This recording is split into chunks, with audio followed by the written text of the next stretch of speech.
Hi, I'm Peter Jarek, VP of Consumer and Infrastructure Services with Current Analysis.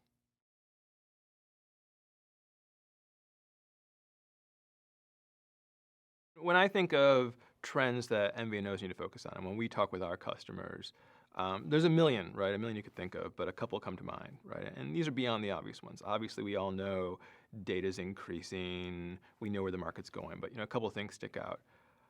IoT, new connected devices, right? The device ecosystem is changing from phones to phones and tablets to phones and tablets and every little random thing. I have a pet tracker on my dog, right? And that opens up opportunities. Along with that, and sort of a second trend is security, right?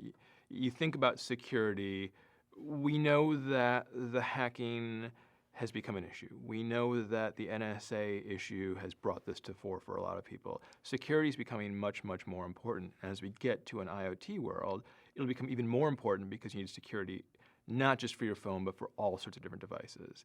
For an MVNO, it's an opportunity, particularly with those constituencies that have keyed into that, where they're not getting that from, let's say, the other carriers. I think the last trend is really focused on the network. And there's a lot of network innovation, and we're seeing that in terms of communications, new communications technologies. But for us, I think the important part is virtualization. Virtualization has always been really core to what a lot of MVNOs are looked at. You look at MVNE platforms, they're taking part of the network and maybe virtualizing it for particular operators. Virtualization is becoming a lot easier. It's becoming a lot more mainstream with new technologies, which allows an MVNO to own more of the network and create their own experience in ways that they haven't had to in the past, or they haven't been able to in the past.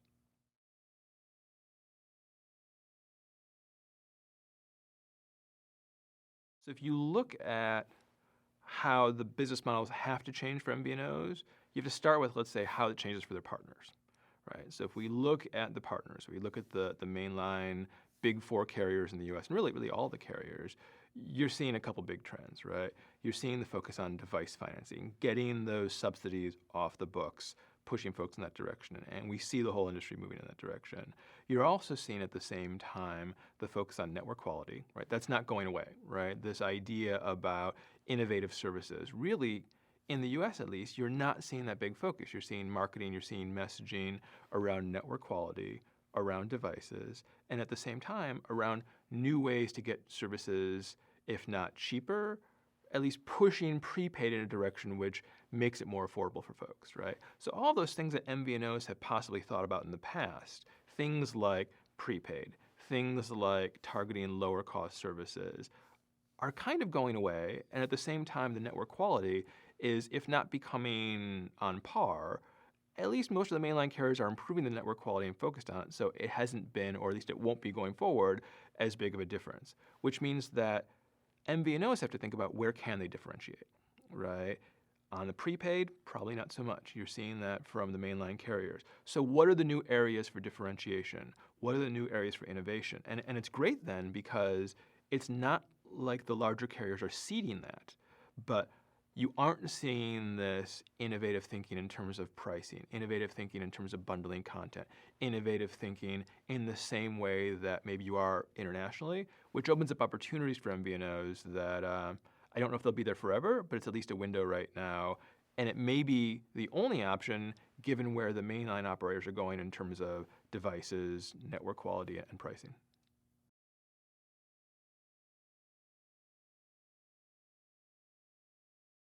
From a niche perspective, the term niche is always going to be a little bit pejorative, right? It implies a small set of customers, and few operators, MVNO or otherwise, want to say, I'm going to limit myself to this small set of customers. So the question in terms of looking at the right niches to target is looking for niches that can scale, right? Niches that are more about trends rather than a small set of users, or demographics. Now, some of the demographic stuff has already been, I don't want to say taken, but international communities coming in, right? We know that's a major trend. It's already been taken. So what are the other big trends that we see coming? We talked a bit about security, right? Security as a focus, as an increasing focus. We know that's not going away. The aging of the population, right? We've seen MVNOs focused on that. Again, because that's going to be important, right? Underserved communities, we know that's going to be important. All of these are really pointing to not focused on niches, but focused on trends, starting with that trend, back end, whether it's aging, whether it's demographics, whether it's IoT, whether it's security, whatever it is, the trend in society, and then what is the niche or what is the community that you can target around that. What has to go along with that, though, is building that community, right? Just saying, I have a service for you guys without targeting and saying, here's what I'm doing for that, building that affinity is going to be tough. All the big carriers are talking about loyalty, right? Loyalty is a big focus. How do I build loyalty? It's a lot harder to build loyalty when you're targeting 100 million people. It's a lot easier to target loyalty when you're targeting a smaller segment or a niche and you're speaking to their needs as opposed to just saying, here's a service for you.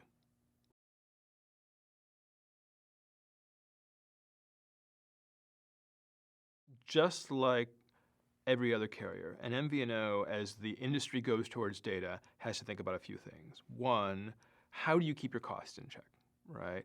Obviously, if we're moving towards commodity data, the question is going to be, I need to figure out the way to keep my cost basis as low as possible because, data is kind of a commodity, right? High quality data versus low quality data, not necessarily there. The other part of that, though, is going to be how do you differentiate? So if you keep those costs in check, it's what do I do differently than someone else, whether that's in terms of content, whether that's in terms of care, whether that's in terms of billing. How do I differentiate, right? And so the costs can be handled in a number of ways, right? Costs can be handled by better negotiation with your partner, owning more of the network, offloading to Wi-Fi.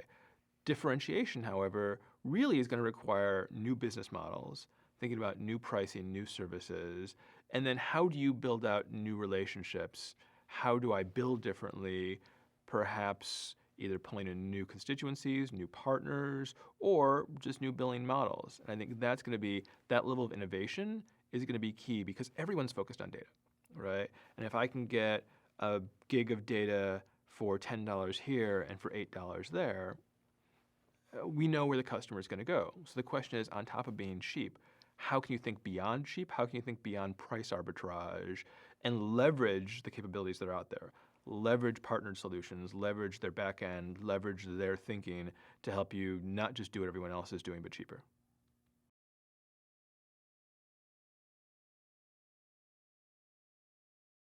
This might seem like a cop-out, but when I look 5 years forward and I think about where an MVNO fits in, I kind of think about it as the same place that they've always fit in.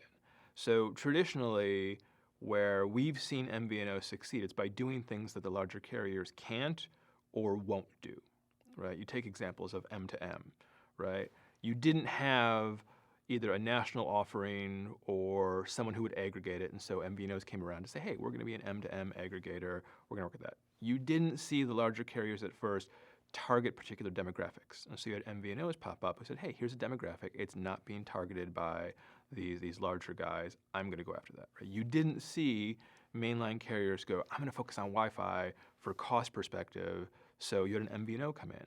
So I think going forward, the role of the MVNO is going to be what it's always been, to do things that the larger carriers can't or won't, but there's still an opportunity for or demand for. Now, does that imply niche? Does that imply maybe targeting some customers and it's not an opportunity or a demand that spans all 350, 400 million people in the US?